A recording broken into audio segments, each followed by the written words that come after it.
Daniel Matamala presenta Lo que importa. En el episodio de hoy, la batalla contra el crimen. Conversamos con Luis Cordero, ministro de Seguridad Pública, y Pia Green, experta en seguridad y crimen organizado. Lo que importa es presentado por Arauco, renovables para una vida mejor. Correr bala, terapia de shock, pena de muerte, estilo Bukele. Ustedes escuchan esas frases todos los días de boca de políticos en medios de comunicación y redes sociales, y es que la mano dura es la fórmula del éxito por estos días. Prometer medidas más drásticas, hablar con palabras cada vez más altisonantes, soluciones fáciles para una ciudadanía que está enrabiada y atemorizada por una amenaza que copa la discusión: el crimen. Partamos por decir que esta amenaza es real, y no solo en Chile. Durante las últimas décadas, América Latina ha visto un preocupante aumento de la violencia en nuestras sociedades. La encuesta Latino Barómetro, que mide a 18 países del continente, muestra este cambio. En 1995, la delincuencia era la principal preocupación de apenas un 5% de los latinoamericanos, muy detrás del desempleo, la corrupción o la salud. Esa cifra se mantuvo estable hasta 2005, cuando comenzó a subir abruptamente, y en 2011 se convirtió por primera vez en el problema número 1, sitial que mantiene hasta hoy. 15 de los 18 países, entre ellos Chile, tienen a la criminalidad como la principal preocupación. Y no es solo una percepción. América es el continente más violento del mundo. 40 de las 50 ciudades con más homicidios en el planeta están en nuestro hemisferio. En América vive el 9% de la población mundial, pero ocurre el 39% de los asesinatos. La guerra contra las drogas, impulsada por Estados Unidos, pero cuyos costos pagamos nosotros, es una de las raíces. La violencia asociada al dinero del narco invadió México y es un factor relevante en el crimen organizado que plaga a sociedades como la brasileña o la venezolana. Hasta hace algunos años, los chilenos todavía nos veíamos como la excepción, y hasta hoy seguimos siendo un país mucho más seguro que el promedio del continente, pero la situación ha empeorado. No en el total de los delitos, sino en la aparición y masificación de delitos más graves vinculados al crimen organizado y que antes veíamos como un problema de nuestros vecinos. Hoy ya están en nuestro país. Veamos, por ejemplo, el caso de las extorsiones, que son una buena medición del poder de las bandas criminales contra el Estado. Si se extorsiona a alguien, es porque esos criminales creen que su poder les permite reemplazar a las instituciones estatales, cobrando una especie de impuesto informal. En 2016 se detectaron 54 casos en Chile. El año pasado fueron más de 1000. Lo mismo sucede con los secuestros. Unos 450 al año antes de la pandemia a unos 800, o sea, casi el doble, hoy. Y por supuesto los homicidios, 769 en 2016 y 1248 en 2023. Los crímenes violentos, los asociados al crimen organizado y al narco, han subido en Chile en un contexto continental marcado por la penetración de nuevas rutas del narcotráfico hacia el norte y por la expansión de bandas criminales extranjeras, como el Tren de Aragua desde Venezuela. El delito público sobre este tema tiene una particularidad que lo hace distinto a otros asuntos importantes, como el desempleo, las pensiones o la salud, y es que el crimen tiene una dimensión emocional que es muy fuerte y que es explotada por políticos con discursos simplistas. Es difícil razonar o tener un debate de altura cuando el miedo a ser asaltado a mano armada o que un hijo sea asesinado es el que prima. Y eso hace que no solo en Chile el debate sea secuestrado por apelaciones que son emocionales, no racionales. Correr bala, terapia de shock, pena de muerte, estilo Bukele. En palabras del cientista político peruano Alberto Vergara, comillas, en ningún otro tema crítico latinoamericano se abre una distancia tan grande entre la profundidad del problema y la superficialidad de las respuestas ofrecidas. Justo donde más necesitamos un debate inteligente sobre cómo desarmar a los criminales, cómo golpear las estructuras del crimen organizado y cómo reducir el poder territorial del narco, tenemos eslóganes burdos y poses de sheriff de políticos irresponsables que no tienen la menor idea de lo que están hablando. Esas poses, esas simulaciones de política pública no van a solucionar el problema. Lo que necesitamos son políticas de Estado de largo plazo basadas en la evidencia, no en apelaciones emocionales. En este capítulo de Lo que importa, vamos a hablar de un problema complejo y de las fórmulas para atacarlo de verdad, no para simular que lo estamos combatiendo. Vamos a hablar del nuevo Ministerio de Seguridad Pública, inaugurado esta semana, y de cómo las políticas pueden combatir un problema que es global y así devolvernos a los chilenos esa tranquilidad que hoy perdimos. Aquí comienza un nuevo episodio de Lo que importa. Ya nos acompaña el recién asumido ministro de Seguridad Pública, un nuevo ministerio que acaba de crearse, Luis Cordero. Bienvenido para hablar de un tema que vaya que importa. ¿Qué tal? ¿Cómo estás? A ver, la gente puede decir un nuevo ministerio, una linda placa que se inauguró ayer, un nuevo edificio, más burocracia. ¿Cómo puede ayudar eso a combatir el crimen? A ver, primero lo que nosotros tenemos hoy día es o que teníamos hasta la creación del ministerio, era que los asuntos de seguridad estaban focalizados en el Ministerio del Interior. Y en el Ministerio del Interior estaban focalizados por una vía, que era la tutela del mando civil de las policías, que es lo que hacía el Ministerio del Interior. Y a partir de eso, la gestión de los temas de orden público principalmente. Y por la otra, lo que el país durante muchos años había venido discutiendo, hasta que se dictó la ley que creó la Subsecretaría de Prevención del Delito, en una subsecretaría separada, pensada más bien en el tratamiento de víctimas, en elementos de intervención local, en fin. Pero una misión integrada del tema de seguridad hasta ahora no teníamos. Y en segundo lugar, porque el tema como prevalente desde el punto de vista de la gestión pública estaba focalizado en orden público. Lo que hacía, o lo que ha hecho fundamentalmente, es mirar a la seguridad estrictamente en esa dimensión y además dentro del Palacio de la Moneda. Alguien podría decir, es contraintuitivo esto, ¿no? Si es tan importante, ¿por qué sacarlo del Palacio de la Moneda? Por una razón, además, que los temas de seguridad eso lo hacen muy evidente. Y es, los temas contingentes condicionan muchísimo decisiones públicas que pueden comprometer resultados en el mediano y en el largo plazo. Y uno de los temas centrales sobre los cuales hay acuerdo en los expertos que colaboran mucho para el diseño del Ministerio de Seguridad es que las políticas en materia de seguridad requieren, por un lado, gestión pública integrada de distintos organismos, no simplemente las policías.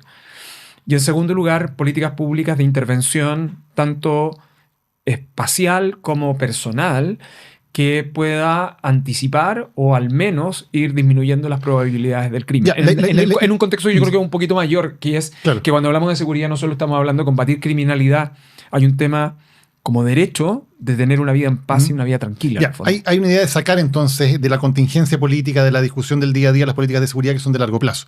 ¿Es factible, es realista pensar en eso cuando este es el tema de principal preocupación ciudadana en un año electoral y donde evidentemente las campañas, y lo estamos viendo, están hablando básicamente de soluciones rápidas, fáciles, de mano dura? ¿Es factible sacar efectivamente eso de la discusión electoral? A ver, es imposible sacarlo de la discusión electoral. Es factible asumir la responsabilidad pública de lo que implica instalar una nueva institucionalidad. Porque la otra alternativa que tenía el gobierno era que una vez dictada la ley, el presidente ejerciera todo el plazo que le establecía la ley, un año, para que fuera la próxima administración en estricto rigor que la instalara.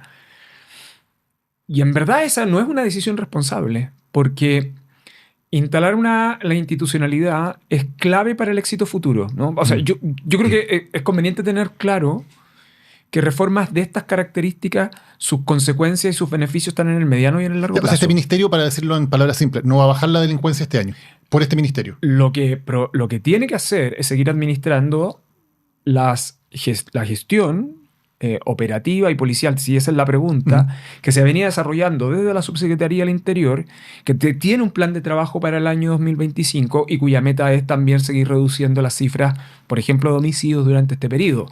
Pero si uno quiere hacerse cargo de los factores estructurales, los factores de riesgo estructurales, por cierto, esas son políticas de mediano y largo plazo en un ecosistema de seguridad que es el que se tiene que instalar este año. ¿En cuánto tiempo vamos a poder decir instalar este Ministerio de Seguridad Pública fue o no fue una buena decisión, ayudó o no ayudó a bajar el crimen, que finalmente es lo que les importa a los chilenos? ¿En cuánto tiempo? A ver,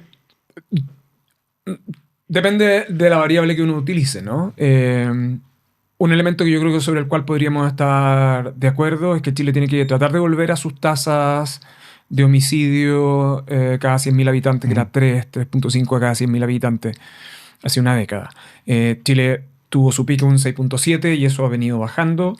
Lo relevante es cómo hacer persistente eso en el largo plazo. Esa es una manera de verlo, ¿no? Ahora, uno se pregunta, pero ¿cómo haces eso en el fondo, ¿no? Una manera es mirarlo desde la perspectiva de la gestión operativa de las policías, eso tiene que ver con patrullajes preventivos.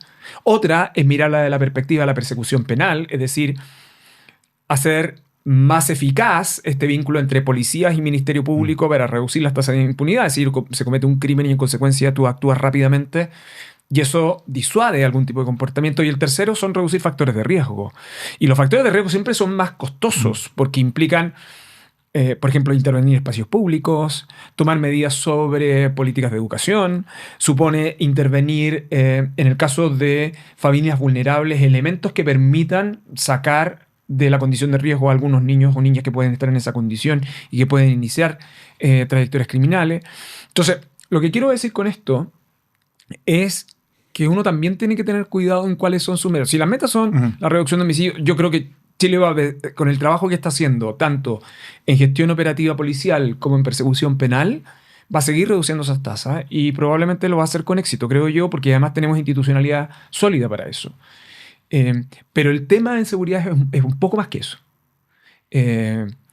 Y tiene que ver con cómo generamos condiciones de convivencia tranquila y pacífica. Y por eso los temas de violencia son temas tan relevantes que el país debiera observar en el fondo, ¿no? Cuando el discurso predominante es mano dura, que lo que falta aquí es mano dura, que faltan penas más graves, incluso la pena de muerte se vuelve a plantear en el debate. ¿Cuál es la respuesta que se da desde el gobierno a esa petición que es muy específica? Falta mano dura aquí. Sí, pero la respuesta para eso sería, mire, nosotros venimos con 30 años de discusión de mano dura. O sea, más o menos del retorno a la democracia, ese es el discurso. Y si uno mira las campañas municipales y presidenciales del 2005 en adelante, y probablemente antes, yo diría, finales de los 90, están marcadas todas por el discurso de mano dura. Eso tenía un correlato, eso tenía un correlato. Ese correlato ha sido la cantidad de leyes que nosotros hemos dictado aumentando penas. Durante este último periodo legislativo ha tenido un correlato, ahí tenía un correlato más orgánico. Se suele contar la cantidad de leyes que se han dictado en seguridad, pero también es cierto que Chile enfrentó en los últimos años un fenómeno delictual que el país no había tenido, que estaba principalmente vinculado a organizaciones criminales y algunos delitos que el país no tenía. Secuestros extorsivos sería un ejemplo. El sicariato sería otro. Entonces, ¿qué es lo que sucede? Que esas modificaciones legales implicaron ya no solo aumento de penas, sino que cambios bien estructurales para la investigación penal, para drogas, para crimen organizado y una reforma al Código Procesal Penal que era sencillamente imposible hace algún tiempo. Agregue eso, el acuerdo que se obtuvo en la ley antiterrorista, lo que ha avanzado en ley de inteligencia, en fin. Las reformas que hemos tenido en el último tiempo no solo han implicado aumentar penas, sino que además tener Estado más fuerte. ¿Qué es lo que quiero decir con esto? La política de mano dura o el argumento de mano dura es relativamente antiguo entre nosotros. ¿Basta simplemente con aumentar las penas? La respuesta es no, porque lo que uno tiene que tener cuidado es promover, o sea, lo que puede ser un fracaso, o lo que es un fracaso, es aparentar seguridad sobre estado de papel. O sea, sería, en el fondo, creer que el aumento de la pena, porque está en la ley, o en el papel de la ley, es por sí misma disuasiva. Lo que es disuasivo, en estricto rigor, es esa correlación entre la penalidad y que el sistema de persecución penal, incluyendo las policías, hagan probable la detección. Y para eso no necesitas estado de papel, necesitas estado eficaz. Y para que tengas estado eficaz, no se necesita, lo voy a ejemplificar en lo siguiente, policías que patrullen más. Necesitas fiscales que reaccionen, o un ministerio público que tenga posibilidad de reacción en las primeras horas. Determinado tipo de delitos, las primeras horas son determinantes para determinado tipo de resultado. El ejemplo más claro es secuestros extorsivos. Significa asumir los debates de seguridad con cierta responsabilidad en el debate público. A rato, la clase política discute los temas de seguridad como si fuera una conversación de sobremesa.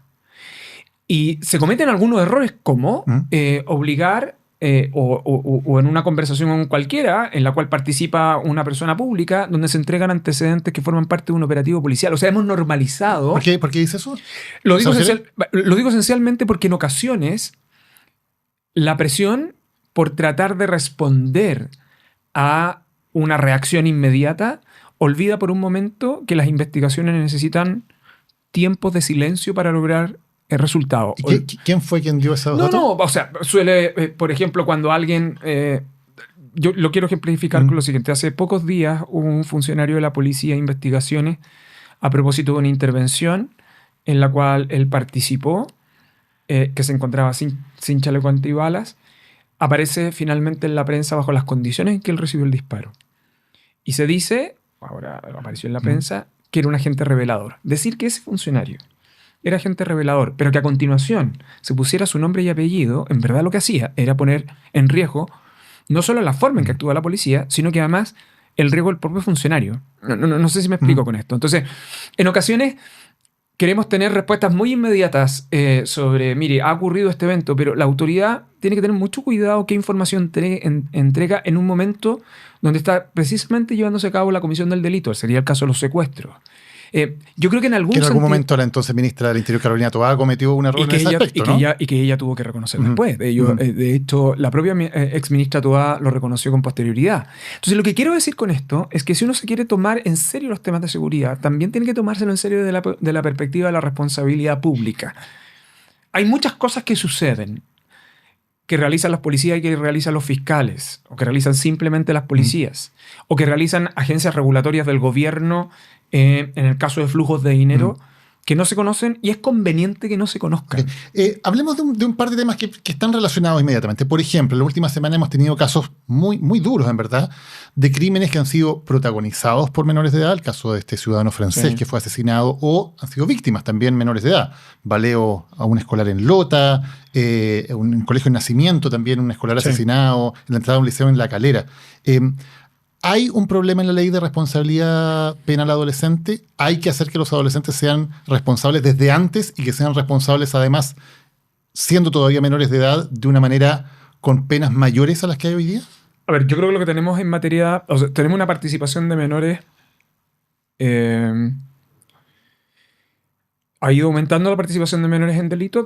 Chile venía en una caída de participación y ese es un número que ha aumentado, probablemente no de un modo significativo, pero lo que sí ha sido significativo es la participación en delitos más violentos. Los menores de 18 años suelen participar de un tipo de delito que son los robos. De hecho, cuando uno analiza en el caso de los portonazos, en general, ahí hay una concentración bien importante. Lo que ha pasado, sin embargo, es que hay menores de 18 años que están participando en delitos donde son víctimas de armas de fuego o ellos están disparando armas de fuego. Eso significa que están utilizando o participando de exposición de delitos mucho más violentos tempranamente. Y eso es un problema. Y eso es un problema en el sentido de tratar de encontrar las razones que están en torno a eso para poder definir cuál es la intervención más eficaz. Yo creo que, de nuevo, en esto nos podemos autoengañar. Podemos estar de acuerdo en que uno podría aumentar las penas, uno podría disminuir la edad de imputación penal, pero el circuito sobre el cual participan los menores, lo relevante desde el punto de vista de las trayectorias criminales es interrumpir esas trayectorias criminales. Si empezaron tempranamente es interrumpirlas. Y si están bajo una condición de riesgo, evitar que esas carreras criminales comiencen. Quiero entregarte un par de datos que yo creo que son importantes en este sentido.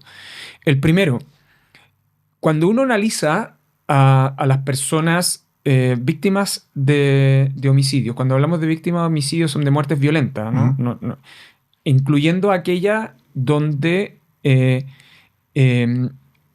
la víctima fue victimario, ¿no? En esos casos hay una proporción que está en torno al 60%, que está y un poquito más, entre 20 y 39 años. Ese es ahí está concentrado la mayor cantidad de víctimas. Pero cuando tú miras entre 18 y 29 años, ese número es poco más del 30%.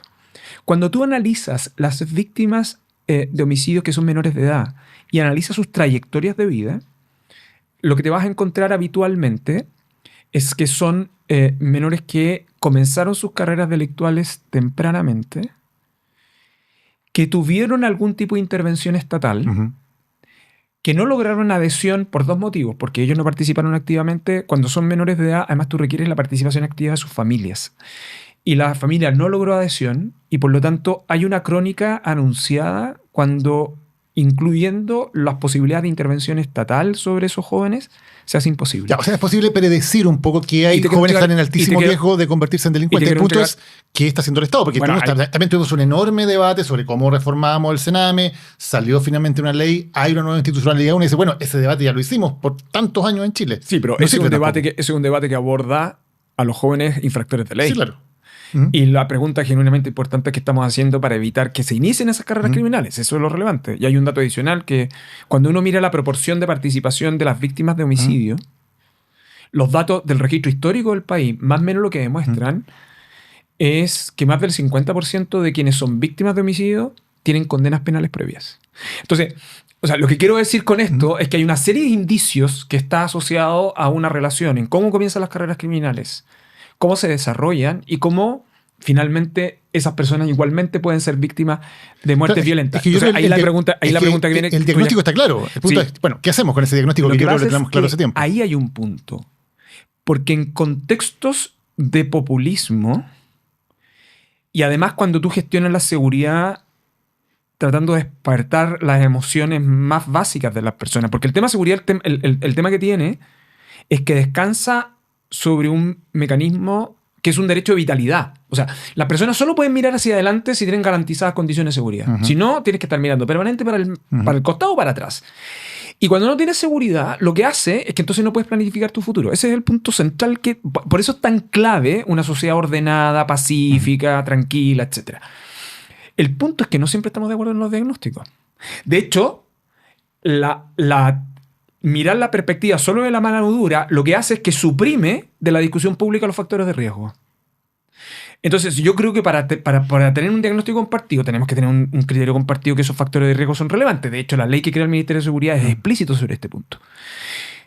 Lo que quiero decir en otros términos, meter gente a la cárcel no nos va a solucionar varios de estos problemas. Lo que nos va a mantener es un circuito relativamente estable en ese punto. ¿Cómo integramos el resto de la política pública? Es lo clave.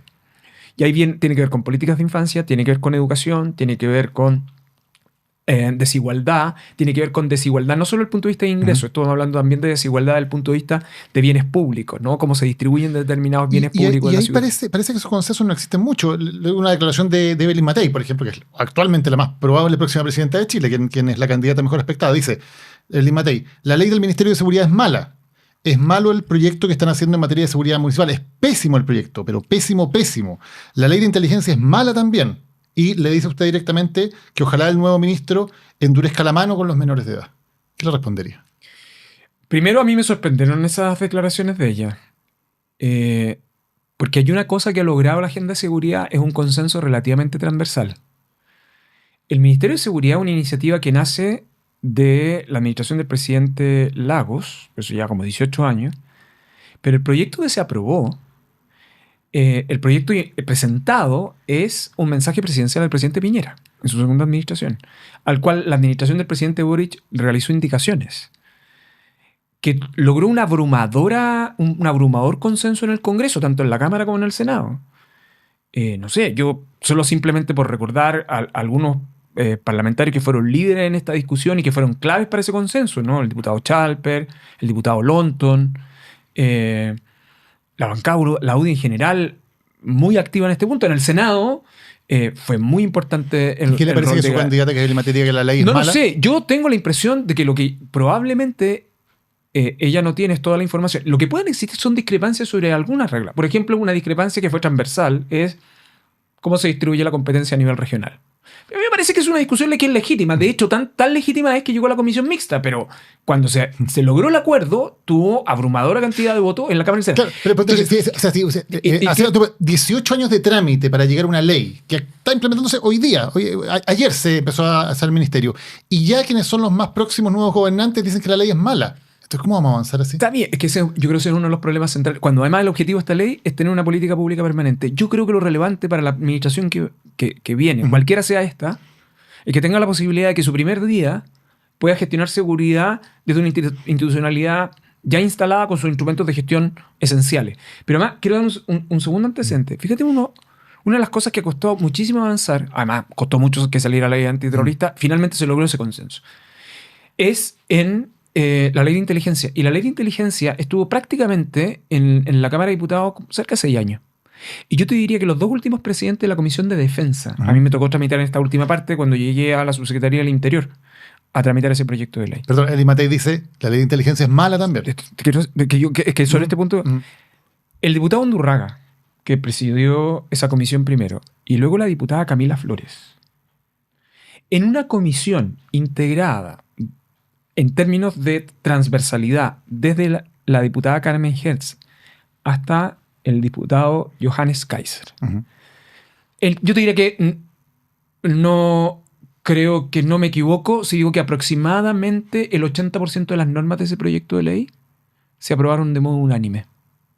Y la restante fue por mayoría. O sea, fue en esta última parte las condiciones de consenso que se generaron en la Comisión de Defensa de la Cámara de Diputados. Yo por eso personalmente le he agradecido tanto al diputado Undurraga de Evópolis como a la diputada Camila Flores de Renovación Nacional, porque sin la gestión de ellos hubiese sido imposible sacar ese proyecto. Ese proyecto pasó ahora a la Comisión de Hacienda de la Cámara, que fue aprobado, y probablemente en las próximas semanas va a estar en la Cámara. Entonces, a mí lo que me sorprende, de verdad, en esa crítica es que si algo se ha logrado un consenso es cómo ha avanzado inteligencia. Por cierto, hay una serie de observaciones que va a llevar a que varias de esas disposiciones vayan a comisión mixta, pero lo que hay acuerdo, que ese proyecto hay que sacarlo, y yo creo que hubiese sido sencillamente imposible, yo te digo francamente, en sacar estos proyectos sin la colaboración de la oposición. ¿Y a mí lo que me preocupa es que algunas personas en la oposición, porque yo creo que no es compartido, algunas personas en la oposición ahora sientan vergüenza de haber logrado acuerdos en materia de seguridad. Yo le reconozco a los diputados republicanos que siempre estuvieron en desacuerdo con el proyecto de Ministerio de Seguridad, pero fueron consistentes de principio a fin. Pero en el proyecto de inteligencia han sido unos grandes colaboradores. Yo creo que acuerdos en seguridad son claves para la política pública y son una demostración de consenso en el país. Me preocuparía que ahora algunos se avergoncen de esos acuerdos. ¿Qué pasa con el tema de la flexibilización del secreto bancario? ¿Se cae ese proyecto, esa norma que estaba empujando el Ejecutivo? ¿Es un problema importante para combatir el crimen organizado? Muy importante, como tú bien sabes, Chile es de los países que tiene la protección del secreto bancario más intensa en el mundo. Es uno de los países que ha costado una enormidad tener avances en materia de levantamiento del secreto bancario desde finales de los 90, desde la dictación de la ley de drogas, luego con la unidad de análisis financiero, solo para citar algunos ejemplos. En cada uno de esos momentos hemos terminado en el Tribunal Constitucional. Y en algunos casos el tribunal acogió, luego se buscó una redacción que finalmente el tribunal aceptó. Es como, este es uno de los temas muy sensibles en Chile. Y el Ejecutivo en esto, y particularmente a propósito del proyecto de ley de inteligencia económica. Mira.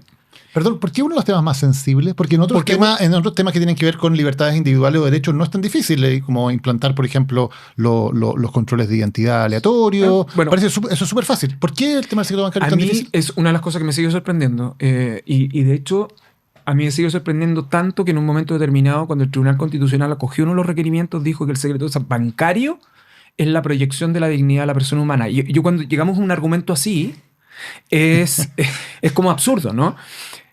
Es sensible porque yo creo que hay un sector de la oposición, no toda la oposición. Esto yo también quiero, y creo que esto quedó muy en evidencia en la tramitación de la Comisión de Hacienda del Senado. Es un sector de la oposición que en este punto es inflexible en el secreto bancario. Y lo ha sido siempre, ¿eh? O sea, ha sido siempre así. Lo que pasa es que la realidad hoy día es completamente distinta. Porque uno de los aspectos claves en materia de crimen organizado es que en estricto rigor detrás de las organizaciones criminales lo que tú tienes son economías ilícitas.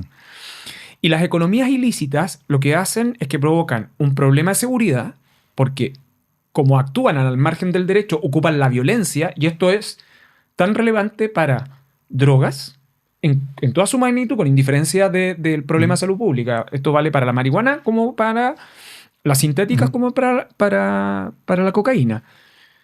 Pero también es igualmente lesivo el contrabando de tabaco, porque en torno a eso hay mucha violencia. Pero solamente porque hay dos argumentos que yo he escuchado de por qué es una mala idea el proyecto y por qué había que rechazarlo, y quiero que puedas responder a los dos.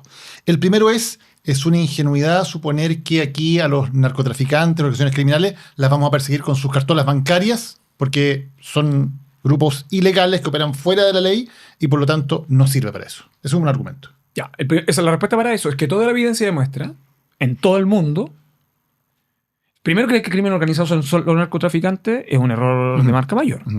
Y por eso el énfasis son economías ilícitas. Y por eso tenemos una legislación tan relevante en materia de lavado de activos. Porque se ocupa el sistema financiero y se ocupan sus instrumentos. Es ingenuo creer que no se ocupa el sistema financiero. Lo que es correcto desde el punto de vista del funcionamiento de la economía es evitar que las economías ilícitas inyecten recursos en la economía formal. Y por eso es tan relevante la inteligencia económica, el circuito de la UAF, el Servicio de Impuestos Internos. Porque finalmente en algún punto esa plata, digamos, generada ilegalmente hay que legalizarla. Obviamente. O lavarla. Entonces, esta idea de que las organizaciones criminales son Baby Bandito o reggaetón y blin blin es no comprender el fenómeno. Las economías ilícitas suponen inyecciones de recursos en la economía formal y para eso se utilizan los instrumentos financieros y el mercado financiero normal. Entonces, la respuesta a esa pregunta es obvia. Y el secreto bancario ayuda a esas organizaciones, por lo tanto. Evidentemente. Ya. Y el segundo argumento es que hoy día en Chile, efectivamente, si hay una investigación y hay antecedentes, se le puede pedir al juez levantar el secreto bancario y eso funciona. Y por lo tanto, dice, y es un argumento que me parece más sólido, lo que se dice desde la oposición es, bueno, ya hay un sistema que funciona, que resguarda que esto se haga legalmente con autorización judicial, que es importante por la privacidad de las personas. ¿Por qué habría que cambiarlo si el sistema ya está? Ese argumento no hay que cambiarlo. De hecho, haber logrado ya la autorización, el levantamiento del secreto bancario con autorización judicial del modo en que está redactado hoy día, ya sí fue un esfuerzo bien significativo. Esto tiene que ver con inteligencia económica y particularmente con la forma en que opera la inteligencia. Cuando hablamos de inteligencia tenemos que sacarnos de la cabeza que esto es seguridad externa, o sea, que son Fuerzas Armadas o simplemente policial. También tiene que ver con información estratégica que pueda pesquisar el desarrollo de determinado tipo de ilícitos. Y por eso, en eso consiste el rol de la unidad de análisis financiero, ¿no? El reporte de operaciones sospechosas. Y lo que se busca es que en el contexto de esa estructura de funcionamiento de los reguladores financieros se tenga acceso a esa información. Porque hay antecedentes que pueden ser sólidos. Si tú impides eso, entonces tú lo que necesitas es tener una investigación penal formal sin tener la posibilidad de precaver el uso indebido del sistema financiero. Porque detrás de estas dos críticas hay una caricatura. Uno, la caricatura de que las organizaciones criminales son solo sujetos que están al margen del sistema financiero. Y eso es un error. Es un error del marca mayor. De hecho, pensar eso nos hace extremadamente vulnerables. Y segundo, también está construido sobre la caricatura de que aquí hay reguladores que lo que quieren es ir de pesca. Entonces usted va a ir a saber lo que yo tengo. Entonces, en verdad, acá hay otros propósitos y lo que también demuestra la manera en cómo se propuso el Ejecutivo, pero además la experiencia comparada, es que eso no es así, y por lo menos con los resguardos que presentó el Ejecutivo durante la tramitación. ¿Pero por qué no sería una buena idea que esto pase por un juez, que sea el que determine, mire, hay mérito de hecho, y por tanto... en la propuesta que tenía el Ejecutivo tenía como propuesta el reportarle al juez. De hecho, para efecto de la revisión de que los reguladores financieros estaban ocupando correctamente la atribución. Pero tampoco se aceptó esa regla.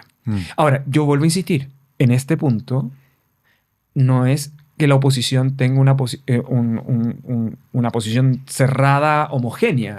Yo creo que hay posiciones discrepantes al interior de la oposición.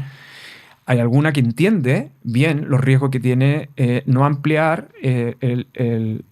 estas posibilidades en inteligencia económica por los riesgos que genera para el país. Ese es el punto que es clave. Y esto lo cierro con lo siguiente. Yo creo que el sector privado tiene que tener conciencia que cumple un rol bien relevante también en materia de seguridad, por las medidas propias, pero también en un sector, como en nuestro país, donde determinados ámbitos de la economía tienen exposiciones de riesgo, no porque le vayan a inyectar recursos ilícitos, sino tienes un país exportador y ocupar en los países exportadores que utilizan puertos generan condiciones de riesgo, naturalmente. Veamos algunas propuestas que han salido también y cuál es la opinión de como ministro de Seguridad Pública al respecto. Por ejemplo, la propuesta de que sabemos que tenemos un problema con las cárceles en Chile. Es muy difícil construir cárceles. De hecho, bueno, es un tema que te tocó como ministro de Justicia empezar a implementar el tema de instalar otra cárcel en Santiago y ha sido un problema de marca mayor. Nos estamos demorando 10, 15 años en implementar cárceles. Por ejemplo, José Antonio Kast propone poner una cárcel en el desierto. Dice, sería más fácil, no hay dificultades en términos urbanos y decir, bueno, vamos a tener algo parecido a lo que hizo Bukele con su centro de confinamiento del terrorismo. ¿No sería una buena idea? Pero es que hoy día tenemos ya 2 cárceles que están en proceso de licitación en el desierto. Una en Copiapó y la segunda en Calama. Entonces, esa propuesta ya no o sea, está ahí, está para desarrollarse. De hecho, la licitación en el caso de Copiapó se está desarrollando durante este semestre en el sistema de concesiones. El punto, sin embargo, si me permites, en materia de cárceles, no es cuántas cárceles construimos, que yo creo que es importante porque Chile tiene un déficit muy significativo, porque el último plan de inversiones relevantes fue el del presidente Lago. Y porque por otra serie de contingencias que el país vivió, los recursos que estaban destinados originalmente a cárceles se destinaron a otras políticas públicas que me parece que eran igualmente importantes. Pero nos quedamos en una tasa estable de personas privadas de libertad. Entonces, cuando comenzaron a subir, que fue algo que yo advertí en marzo del 2023, dije, cuidado, que las proyecciones van a ser...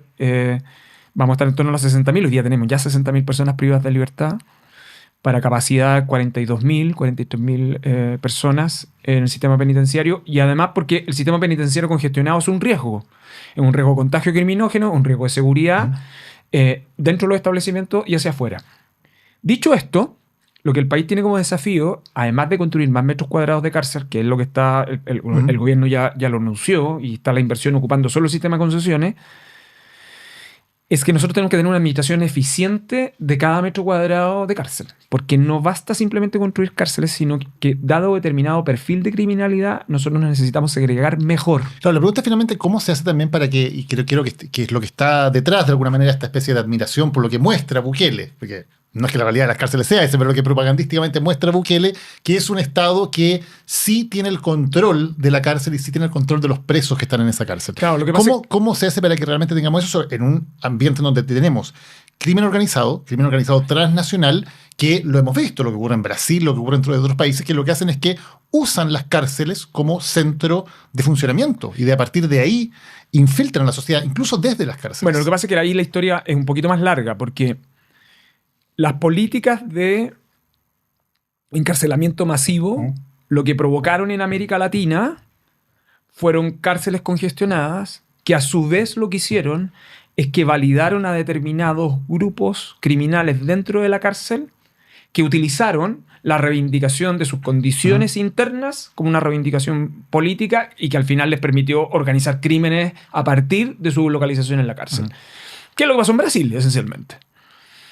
La segunda experiencia en América Latina es haber desatendido ese proceso de crecimiento que es la experiencia de Ecuador. Ecuador tenía... Cuando yo estaba en justicia, el equipo de justicia estudió muchísimo la situación de Ecuador, porque Ecuador es un caso donde el sistema dejó que se degradaran algunas cosas sin haber puesto atención en otras. Por ejemplo, lo que estaba pasando en puertos por un lado y por la otra, un plan de ajuste que tuvo impacto en materia de cárceles. ¿Ok? Y lo tercero tiene que ver con atender las realidades nacionales. Yo siempre he sido muy cuidadoso con la situación de El Salvador, porque El Salvador venía de las consecuencias que todo el mundo conoce de su guerra civil. Las iniciativas anteriores del SECOT de Bukele son anteriores a Bukele. Y además a uno se le olvida por un momento que ese modelo de gestión penitenciaria se basa en un estado de excepción donde el control del perímetro está a cargo del ejército. Ese no es un sistema normal de encarcelamiento. Y la gran pregunta en el caso del SECOT es cuán sostenible en el largo plazo. Entonces, la realidad chilena es una realidad distinta. La ventaja que tiene el país, creo yo, en este punto, es que está mirando lo que está sucediendo en las cárceles. Lo que pasa es que mirar las cárceles es algo que es ingrato. Es desagradable porque primero tiene personas que han cometido crímenes y en segundo lugar las condiciones de su interior no son las... Estar encerrado 24 horas es completamente normal. Y hay muchas personas que hablan de cárceles y yo no sé si alguna vez han estado dentro de una cárcel y han sentido el encierro y el desencierro. Es una cuestión bien brutal. Entonces, el circuito de la cárcel como un fenómeno donde tú puedes mantener confinada a personas indefinidamente en el tiempo, en rigor, es una manera de afectar tu propia agenda de seguridad. Pero yo soy muy cuidadoso en la situación de El Salvador, porque El Salvador es una situación muy límite, que toma una situación en un contexto límite, y yo creo que lo ilógico es proyectar esa situación, que es muy límite, a la situación como la que está viviendo Chile. Pero tenemos un problema grave en Chile, y es que tenemos cárceles que por un lado son insuficientes, nos cuesta muchísimos años poder construir una nueva cárcel y muchísimos problemas políticos, y además no estamos teniendo realmente el control para asegurar que en esas cárceles no se produzcan hechos de delincuencia. Pasan dos cosas. Pasan, uno, que todo el mundo quiere cárceles, pero nadie las quiere hacer. Claro. Por eso esto de hagámoslo en el desierto, ¿no? Pero lo que pasa es que después cuando... Te voy a contar mi experiencia en el caso de justicia. Ok, vamos a hacerlo en el desierto. ¿Tú sabes cuánto se ha demorado? El diseño de la cárcel de Calama y Copiapó se demoraron como 10, 12 años en ambos casos. Pero eso no tiene por qué ser así. Es una ineficiencia del Estado. No, tiene que ver con un aspecto adicional. Y es que aun cuando se instalan en el desierto, hay voces que te dicen no. ¿Por qué? No, porque cuando usted instala, incluso en el desierto, lo que atrae la cárcel es población que viene a su alrededor. Porque hay que contar la historia completa en el fondo, ¿no? La historia completa es que quienes recepcionan una cárcel suelen tener impactos perimetrales aun cuando se instalan en el desierto. Entonces, eso es un aspecto. Lo segundo tiene que ver con que nosotros no nos hemos tomado en serio el tema penitenciario. Nosotros creemos que la cárcel es exclusivamente encerrar personas. Y no estamos preocupados, entonces, en qué políticas aplicamos en su interior respecto de segregación, pero en segundo lugar de reinserción, y en tercero, respecto a aquellas personas que tienen bajo compromiso criminal, la probabilidad de poder sacarlos pronto de la cárcel con un sistema de seguimiento. Lo que pasa es que el régimen de seguimiento ex post implica también entender que hay control penitenciario fuera de la cárcel y supone también mirar eso dentro de la dimensión de seguridad y dentro de la dimensión de la cárcel. Lo que es iluso y lo que me parece irresponsable decirle a las personas es vamos a seguir construyendo metros cuadrados infinitos para meter personas a la cárcel. Porque ahí no distinguimos. Sí, lo último, y esto tal vez es algo un poco más personal. Cuando lo nombraron ministro de Justicia hubo consenso en que era una súper buena carta, un abogado muy prestigioso en el cargo. Ahora, como ministro de Seguridad Pública hay menos consenso. Muchos dicen aquí debería haber habido una persona especialista, experta, con mucha experiencia en el tema de la delincuencia, y no un abogado que tiene mucha experiencia en otras áreas. ¿Qué les respondería a quienes dicen que no tiene el perfil para el cargo? Bueno, cada uno tiene el legítimo derecho a opinar sobre uno lo que le plazca. Yo, después de haber pasado por el Interior, solo quiero recordar como subsecretario del Interior estuve a cargo de la agenda de seguridad. Mirado desde esa perspectiva, que Justicia tiene un rol bien relevante y que con esto yo como que cierro el ciclo de cumplimiento del derecho, ¿no? El ciclo de cumplimiento de la ley. El rol que me ha encomendado el presidente es instalar el Ministerio de Seguridad e instalar un nuevo modelo de gestión pública en materia de seguridad. Yo hay cosas que me he dedicado, que es a escribir sobre instituciones y sobre sus procesos de implementación. Y yo diría que el gran desafío que tiene la instalación del Ministerio de Seguridad Pública es instalar el nuevo sistema de gestión pública en materia de seguridad. ¿No suena muy burocrático? ¿No suena como falta de calle un poquito? ¿Eso? Sí. No, porque resulta que... porque la pregunta es por qué el Congreso llegó al sistema de gestión pública en materia de seguridad. Por una cosa que yo creo que es muy evidente en su discusión. Uno, las policías abordan un problema, pero no todo el problema. El Ministerio Público y la persecución penal aborda parte del problema, pero no todo el problema. Y lo tercero, que los factores de riesgo forman parte del circuito de seguridad. El gran desafío que tiene, de hecho, este es un tema hiperdiscutido en los debates judiciales, es cómo usted logra gestión pública integrada. Eso no es burocracia, eso es gestión pública. Lo que es burocrático es creer simplemente que esto es un casillero en el organigrama de la administración pública. Y a mí, lo que me pasa con esas críticas es que quienes las formulan, yo le diría, a esos que dicen que falta calle, a ellos les falta experiencia en gestión pública y es muy notorio que les falta experiencia en gestión pública. Pero bueno, cada uno es libre de opinar como mejor le parezca. ¿Se refiere a políticos de oposición? No, en general yo creo que a ratos lo que nos pasa en general es que asumimos los temas de política pública. No, yo creo que esto está igualmente distribuido, y no lo digo solo en relación a esta situación.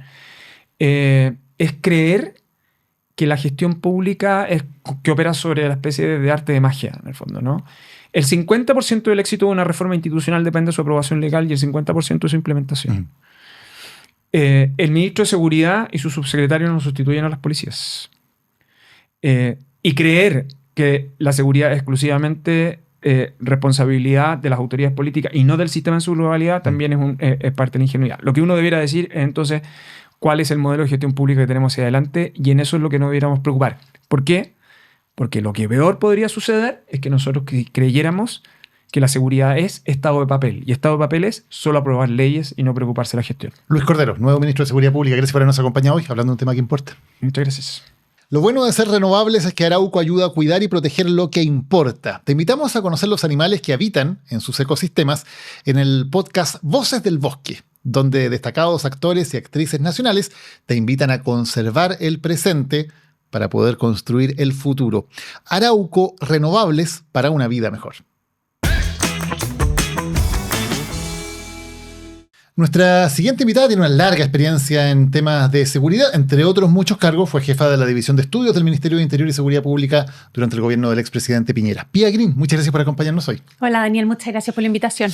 Pía, ¿qué cambió tan fundamentalmente en Chile desde los datos que teníamos antes de la pandemia, 2016, 2017, en secuestros, en homicidios, a las cifras que tenemos hoy día? ¿Cuál fue ese gran cambio y por qué ocurrió en Chile? Mira, primero, nosotros en Chile habíamos sido siempre reconocidos por ser como el buen alumno de Latinoamérica, del barrio.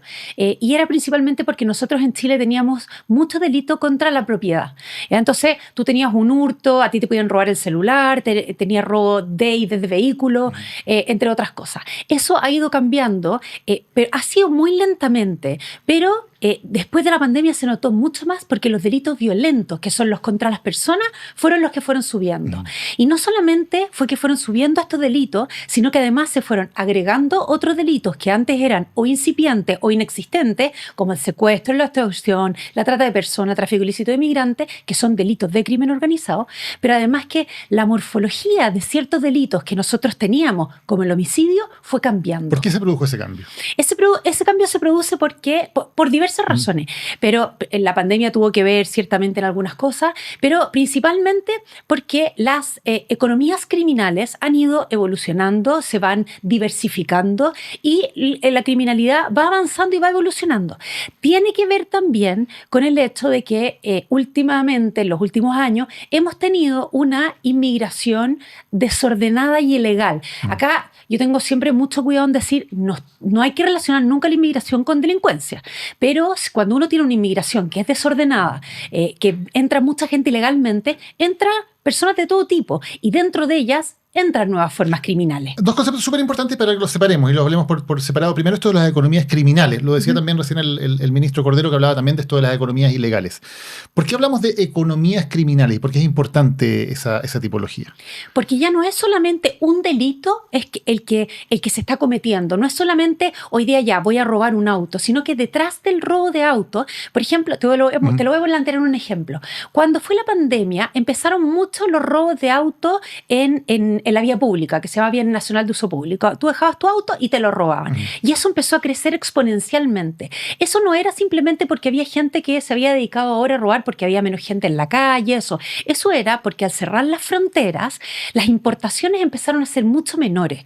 Razón por la cual, si tú te acuerdas, alguien chocaba en que te dieran una parte de un auto, te demoraba mucho tiempo. O sea, finalmente había un mercado para eso que se robaba. Exactamente. Y eso es lo que los delincuentes ven y dicen, bueno, que hay un mercado y yo voy entonces a suplir ese mercado con el producto de mi robo. Exactamente, pero no solamente eso. Detrás de todo eso hay una organización criminal que recluta personas específicas para que vayan a robar esto y se forma este mercado criminal van capturando distintas personas. Entonces, de principio, el robo, por ejemplo, no es un delito de crimen organizado, porque ahora nos hemos acostumbrado mucho a hablar de crimen organizado como si todo fuera crimen organizado. Bueno, el robo en general no es un delito de crimen organizado, no cumple con las características. Ahora, sin embargo, cuando tú vas un poco más atrás y empiezas a tirar los hilos y a ver cómo se produce todo esto, ves que hay todo un mercado criminal. ¿Cómo se desarman, cómo se atacan, cómo se persiguen esas economías criminales? Bueno, de diversas formas. pero lo principal es que es distinto a cómo se atacan el delito anterior. O sea, como combatíamos antes el delito en Chile, eso ya no se tiene que hacer. Se tiene que seguir haciendo porque nosotros aún tenemos la mayor cantidad de nuestros delitos son contra la propiedad. De hecho, por eso ha bajado la victimización en los últimos años, porque creo que el 80% de los delitos es contra la propiedad. Pero los otros que han ido aumentando, que son estos delitos violentos, que son estos nuevos delitos, se hace de forma distinta. Entonces, si antes tú necesitabas, por ejemplo, copamiento policial o estos mapas de calor, de hotspots, para ver dónde se producían estas cosas, bueno, hoy día eso no te va a servir para ir contra una organización criminal. Porque acá no solamente hay que combatir el mercado criminal, hay que ir en contra de la organización. Y eso es mucho más complejo. ¿Cómo se ataca el crimen organizado? Con inteligencia, de todas maneras, eso es lo primero.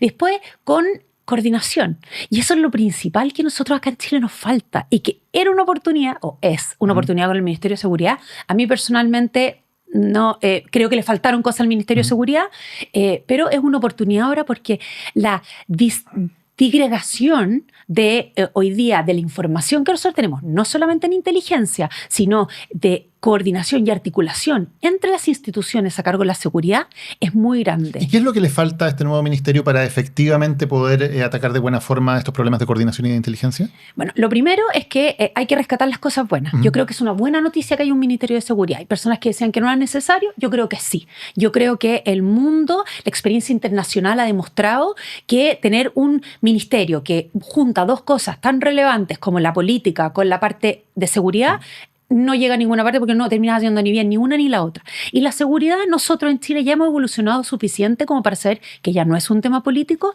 que cuando se hace político es cuando no lo logramos resolver y que es un tema técnico y que hay que abordarlo técnicamente. Para eso tú necesitas una autoridad única, con presupuesto focalizado, con capacidad de coordinación, con jerarquía, etcétera, etcétera. Y yo creo que esas cosas en parte se dieron, ¿ya? Con este nuevo ministerio. Entonces tenemos esta nueva figura, un ministro de Seguridad, que esperemos que lo empoderen, al ministro Cordero o al ministro que toque después, y que sea una institución profesional, técnica, y que logre esto. Ahora, ¿qué nos faltó? Primero, te voy a decir un poco más que falta las fallas que le veo yo, ¿ya? Por ejemplo, una de las grandes fallas es que la inteligencia quedó fuera. O sea, tú estás hablando de seguridad, estás hablando de crimen organizado, todos estamos de acuerdo que necesitamos más inteligencia y la Agencia Nacional de Inteligencia quedó en interior. Entonces ya tienes una primera falla de coordinación. Lo mismo que emergencias, por ejemplo. Emergencias en la que toda la experiencia comparada te demuestra que emergencias va con seguridad. ¿Por qué? Porque son las mismas personas las que actúan, por la coordinación que requiere, etc. Tú tienes cualquier cosa de emergencia y actúan las fuerzas policiales, las fuerzas de orden, las fuerzas de armada, etc. Bueno, también quedó fuera. Senda, drogas, también quedó fuera. Migración, que cierto relación tiene hoy día, también quedó fuera. Entonces ya descoordinaste a muchas personas dejándolo en un ministerio político y no en el ministerio que requería. ¿Y por qué ocurre eso? ¿Por qué finalmente en una tramitación legislativa tan larga como esta, además, donde uno supone que se escuchan a todas las voces expertas, ocurre esto? Bueno, por varias razones. Primero, yo creo que no se estuvo dispuesto en este momento a pensar bien como lo que se le llama el centro de gobierno, ¿ya? ¿Dónde debería estar el Ministerio del Interior como el jefe de gabinete, por decirlo así? Y eso requería como, podríamos decir, una cirugía mayor. Yo no quiero opinar de eso porque es como la parte política, pero cuando tú separaste el Ministerio del Interior y Seguridad, si tú llevabas todo eso a seguridad, el Ministerio del Interior quedaba un poquito como caído. Entonces yo creo que se pueden hacer reformas en el futuro, creo yo, y que pueden darle un poquitito más de coordinación al Ministerio de Seguridad. ¿Qué nos falta en términos de esa inteligencia, aparte de esto de que haya quedado en otro ministerio? ¿Qué nos falta para tener un sistema efectivo de inteligencia que pueda desbaratar estas economías criminales? O sea, yo creo que lo fundamental acá es coordinación. Yo no creo que tengamos, muchas veces se piensa que que nosotros no tenemos la capacidad de tener los agentes encubiertos y pagarle a él por como lo tiene la DEA, y tenemos toda esa como idea de la serie de cómo tiene que ser la inteligencia. Y no, la inteligencia lo que requiere es información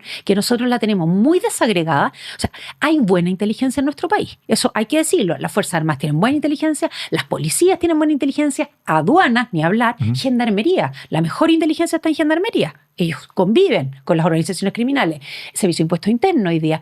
Pero cada uno va por su propio rumbo. Entonces, acá en el nuevo Ministerio de Seguridad te dicen, vamos a formar un sistema de seguridad. Y no te dicen nada más. Entonces queda como ¿Y qué vamos a hacer? ¿Quiénes son? ¿Cómo va a liderar el ministro de Seguridad? ¿Cómo va a obligar, o no le digamos obligar, pero cómo van a ser los incentivos para que cada una de las otras instituciones actúen de acuerdo a esto? ¿Y la nueva ley de inteligencia ayuda? Yo creo que ayuda, pero todavía yo creo que acá hay cosas que como que no avanzan por otras razones que más que seguridad, ¿ya? Tanto la de inteligencia como la de inteligencia económica, yo creo que hay otras cosas que son políticas y que está bien que se tienen que resolver. Yo creo que es mejor que se demore más y que tengamos una buena ley antes de que resolvamos como sobre la marcha. Pero la ley de inteligencia está desde el 2018. Entonces, yo creo que es hora de que hagamos algo. Entonces, la última cambio que hicieron, agregaron un par de cosas y le cambiaron el nombre. Y le pusieron Agencia Nacional de Inteligencia Civil. Entonces, ahora no se llama ANI, se llama ANIC. Pero pucha, eso no me dice nada. Entonces, tenemos que hacer algo que realmente... Tenemos que tener, por ejemplo, una escuela de inteligencia. Y eso sí lo agregaron. En Chile hay muy poca la gente que sabe realmente de inteligencia. O sea, que se ha preparado para eso. ¿Y Pía, tenemos la capacidad necesaria para detectar estos flujos de dineros ilegales entrando a la economía formal? Hablábamos recién con el ministro del tema, por ejemplo, del secreto bancario, ¿no? Y de lo difícil que ha sido flexibilizarlo. ¿Tenemos todas las normas necesarias para poder pesquisar la forma en que ese dinero ilegal entra a la economía legal, que es la forma de desbaratar esas economías criminales? Según la GAFI, que es como la institución del lavado activo, financiamiento del terrorismo, ¿no? Nosotros cumplimos con bastante de los estándares para eso. Hay como dos que están mayoritariamente y que no. Pero sin embargo se ha tratado de avanzar un poco más. En mi opinión, yo creo que podríamos avanzar un poco más. Pero vuelvo a repetir el punto de antes, es que yo creo que tenemos que avanzar bien antes de avanzar rápido. Pero el secreto bancario, por ejemplo, ¿no deberíamos ser más flexibles? Yo personalmente creo que sí. Creo que deberíamos ser más flexibles, pero creo que tenemos que encontrar la forma apropiada para ser flexibles. O sea, la gente dice, oye, pero es que en el último tiempo se ha pedido 64 veces, creo que ha sido, levantamiento de secreto bancario y los jueces lo han dado en todo el tiempo, todas las veces. Entonces no es necesario quitar la autorización judicial. Uno dice, claro, pero eso es cuando no había tanto crimen organizado. Hoy día está mucho más expandido, entonces deberíamos necesitarlo mucho más. Bueno, ¿quitamos la orden judicial sí o no? Hace 2 días se aprobó que no se quitaba, pero sí se quitaban 3 puntos, ¿ya? Creo que ya es un avance en las personas, en los funcionarios públicos, en las personalidades jurídicas y cuando son bancos lo piden, ya, cuando los reportes de operaciones sospechosos son de ellos. Entonces ya avanzaba un poco. Pero el tema es cómo tú haces para que no sea una persona o alguien que puede tener alguna ideología, por decirlo así, que quiera levantar esto sin una orden judicial. Entonces tú decís, bueno, pero acá estamos hablando de la UAF y de la Unidad de Análisis Financiero y de la ISMF. ISMF es un órgano colegiado, es distinto a la UAF, cuya persona es, a pesar de ser alta dirección pública, elegido por el presidente de la República. Entonces, la UAF tiene súper poco, hoy día son súper poquitos, tienen súper poco financiamiento. Es una cosa que se discute mucho si debería haber estado en seguridad o en Hacienda. Yo creo que hay que avanzar más, pero le damos el poder a una persona que elige el presidente de la República a entrar en una cuenta bancaria. Pues, hay que pensarlo, creo yo. Pero que tenemos que avanzar, ciertamente tenemos que avanzar. Pía, cuando hablamos de estos temas con expertos, sean de cualquier sector político, tú eres más cercano a la derecha, otros más cercanos tal vez al actual oficialismo, siempre hay hartos consensos, en verdad. Todos hablan de los temas que estamos hablando ahora, de las economías criminales, de desbaratar las fuentes de dinero, de tener mejor inteligencia, de coordinar mejor. Hay como harto consenso. Sí. Cuando hablamos con políticos, sean de derecha o izquierda o no, el discurso es totalmente distinto. Hablan de cosas totalmente diferentes, en otro tono, que la mano dura, que las penas. ¿Cómo hacemos para que la discusión política en Chile tenga algo más que ver con los temas que los técnicos de todos los sectores políticos coinciden que son los temas importantes y no estemos discutiendo cada 3 meses si hay que reponer o no la pena de muerte, que finalmente es de lo que estamos hablando? Sí, no, y la pena de muerte es una de las cosas, pero sacar los militares a la calle, hacer las cárceles de Bukele, o sea, podemos dar hartos ejemplos como de populismo en este sentido. Y es muy complejo, creo yo, porque al final hay cosas que ganan votos y que no tiene que ver también tanto con lo técnico, y eso es en todas las áreas, creo yo, no solamente en materia de seguridad. Es difícil convencer a la gente, pero hay experiencia internacional, o sea, hay evidencia de cosas que funcionan. Entonces, ahora justamente estamos estudiando algunos modelos carcelario, y claro, hay que estudiar lo que pasó en El Salvador, hay que estudiar lo de Italia, y claro, y tú veis los modelos noruegos, que su base es meter menos gente a la cárcel. Entonces yo hablaba con alguien y decía, oye, es que por favor pensemos en que hay evidencia, esto en el mundo, esto no son los números chilenos, pero hay evidencia en el mundo de que todas las personas que tienen presas, si tú sacas a un porcentaje, no van a volver a reincidir. Por lo tanto, ¿qué hacen en la cárcel? Si hoy día todos sabemos que la cárcel no está ayudando y no está cumpliendo con su papel. O sea, las organizaciones criminales siguen trabajando desde ahí. Entonces, ¿por qué no ver medidas alternativas y todo?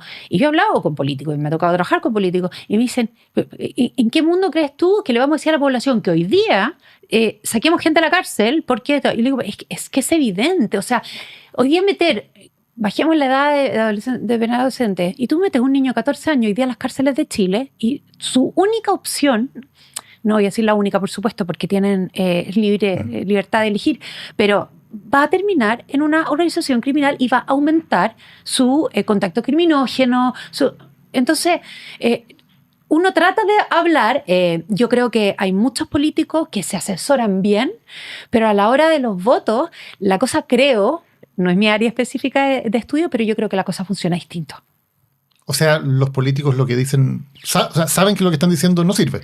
No, eso yo no lo sé. No, pero a mí me ha tocado trabajar con varias personas que dicen y dan buenas ideas. O sea, yo he escuchado algunas buenas ideas. Hay algunas que yo no estoy de acuerdo, pero hay algunas que hay gente que sí está de acuerdo, las propone y cree que van a funcionar. O sea, te voy a dar un ejemplo. La cárcel de El Salvador. La cárcel de El Salvador funciona. O sea, eso es un hecho. El Salvador era el país más peligroso del mundo y hoy día uno de los más seguros del mundo. Ahora, hay muchas cosas que hablar entre medio. Y la pregunta es, ¿tú estás dispuesto a dejar todo esto de lado por tener un país más seguro? Mi opinión es no. No, ni la democracia, ni los derechos humanos, ni muchas otras cosas. Ahora, hay otras personas que te dicen sí. Y tú veis la última encuesta CEP y te dice, ¿prefieres un gobierno democrático o un autoritario para combatir la delincuencia? No, un autoritario. O sea, da lo mismo que no haya democracia, si total que autoritarismo con tal de que haya seguridad. Porque la gente hoy día quiere seguridad, eso es lo que está buscando. Y por eso también la pregunta, Pia, si hay un modelo alternativo a ese modelo que te dice, mire, vamos a solucionar el problema de seguridad a costa de, básicamente, que usted entregue todas sus libertades y todos sus derechos. ¿Hay un modelo alternativo? Yo creo que sí. Yo creo que hay un modelo alternativo, pero lamentablemente, Daniel, yo creo que es más lento, yo creo que es más caro y yo creo que es menos popular. ¿Ya? Y, por ejemplo, una de las cosas es la prevención. ¿Ya? La prevención es lejos lo mejor. El otro día estábamos en el panel de expertos, estábamos con la ministra Leitao, la subsecretaria Leitao, y la subsecretaria, estábamos viendo todo lo de prevención, nos tocó abordar el tema de prevención. Y hay cosas muy buenas que se están haciendo, cosas que vienen del gobierno anterior, cosas que vienen de hace 2 gobiernos, o sea, cosas muy buenas y programas basados en evidencia que tienen buenos resultados. Y uno dice, pero son poco populares. Y la gente como que dice, ya, bueno, perfecto. Pero es que tú tienes que empezar por eso, porque hoy día la cultura narco va avanzando tan rápido que si tú no agarras a los jóvenes antes, esto solamente puede crecer y solamente puede evolucionar hacia allá. Entonces, ¿podemos hacer algo? Sí, podemos hacer cosas. Ahora, ¿quieres soluciones inmediatas? Sí, yo creo que yo ampliaría ciertas cosas. Yo lo primero que haría sería coordinar. O sea, sería lo primero que haría, pero hay tantas cosas involucradas y también tantas cosas políticas que es difícil. Hablábamos del tema de las economías criminales, que de alguna manera es más fácil de entender, ¿no? Porque uno dice, bueno, aquí hay un mercado para ciertos productos, el caso de la droga o el caso de robo, etcétera, y de alguna manera uno entiende cómo funciona. Pero también en paralelo hay otros fenómenos que son más difíciles de entender, que es el fenómeno de una violencia muy desatada y a veces que parece muy irracional, ¿no? Sí. Por ejemplo, cuando vemos que hay encerronas muy violentas y que se roban un auto de último modelo para dejarlo chocado 2 horas más adelante, digamos. O crímenes que también parecen sencillamente actos de violencia bien irracionales, más que ser parte de una organización criminal. ¿Qué pasa con eso? Que también es algo que además atemoriza más todavía porque esa irracionalidad hace más difícil entenderlo. Sí, totalmente. O sea, lo que atemoriza más a las personas, imaginémonos que hoy día, según la NUSC, 9 de cada 10 personas tiene alto temor en el país. O sea, eso es un montón. Y considerando que Latinoamérica es 5 de cada 10, o sea, 50%, nosotros tenemos 89. O sea, se escapa de cualquier límite. Y es la violencia propia la que te da ese mayor temor. O sea, hoy día tú no tienes miedo simplemente que te roben, sino que te roben, te acuchillen, te matan y te encementen probablemente, porque ese tipo de delito antes no lo veíamos. Ahora, ¿qué es lo que hace esto? Son varias cosas. Primero, que las organizaciones criminales a ir instalándose en el país traen consigo poder de fuego, o sea, distintos, hay más armas dando vuelta, o sea, a diferencia de lo que creen algunas personas, y aquí hay diversas opiniones y hay evidencia para los dos lados, como decirlo de esa forma. Hay gente que dice, no, hay que tener más armas para defenderse porque es más seguro, y en verdad la evidencia la que he visto yo, es que mientras más armas, hay más violencia. Porque las armas sirven o sea, llevan a la violencia. ¿No sirve que los ciudadanos se armen para combatir la delincuencia? La evidencia no lo muestra eso. Te producen más accidentes, producen más suicidios y generalmente los delitos que vienen que son violentos son delitos que vienen de armas que fueron previamente inscritas y que fueron perdidas, robadas, que quedaron ahí porque la heredaste y no la fuiste a poner. Hay como una tenencia responsable de arma, en mi opinión, en Chile,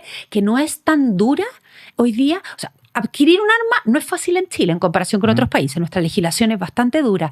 Pero cuando tú la tienes, ya después como que tenemos baja capacidad de fiscalización. ¿No me da más seguridad tener un arma en mi casa? ¿No hace más probable que yo pueda enfrentar a un delincuente? No, en lo absoluto. O sea, a ti te puede dar más seguridad como persona porque tengo un arma, pero entre que tú puedas ir a buscarla, entre que sepas hacerlo, porque además hay que hacer cursos para eso, etcétera, y que el delincuente siempre va a estar más preparado que tú, esto... Lo más bajo que puede terminar es un fuego cruzado que puede salir alguien herido. Si no eres tú, es alguien de tu familia, o hasta el mismo delincuente.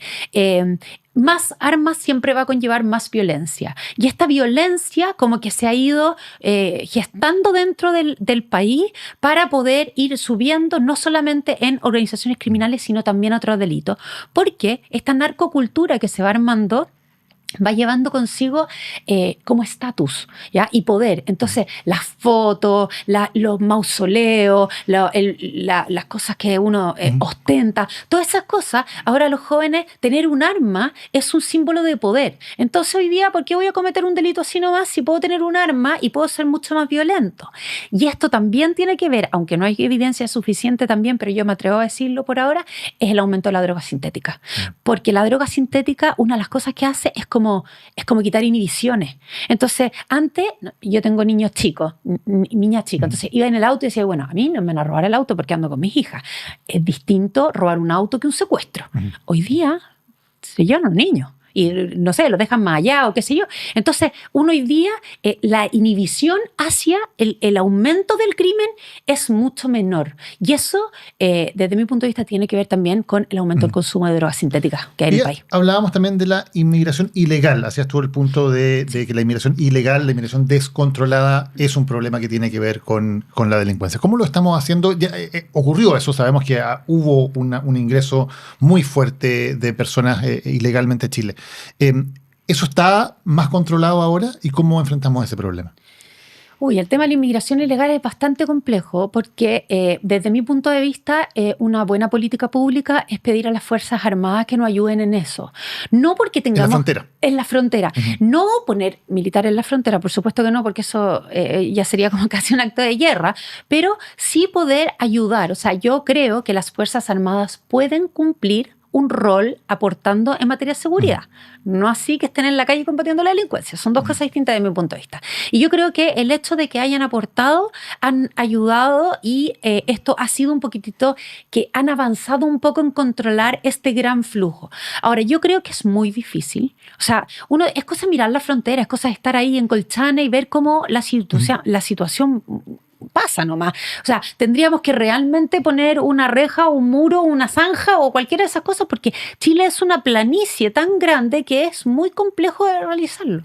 Yo no sé cómo lo han logrado otros países con nuestra geografía, controlar la inmigración ilegal. Y por lo mismo hay muchas propuestas políticas que hablan precisamente de eso. Pongamos un muro o pongamos minas en la frontera. Sí, exactamente. De hecho, alguien justamente ayer había salido en un diario que un país se había retirado de Ottawa para poner mina... claro, que tiene que ver con los países bálticos, no más bien por la amenaza de guerra de Rusia en otro contexto, por cierto. Exactamente, sí.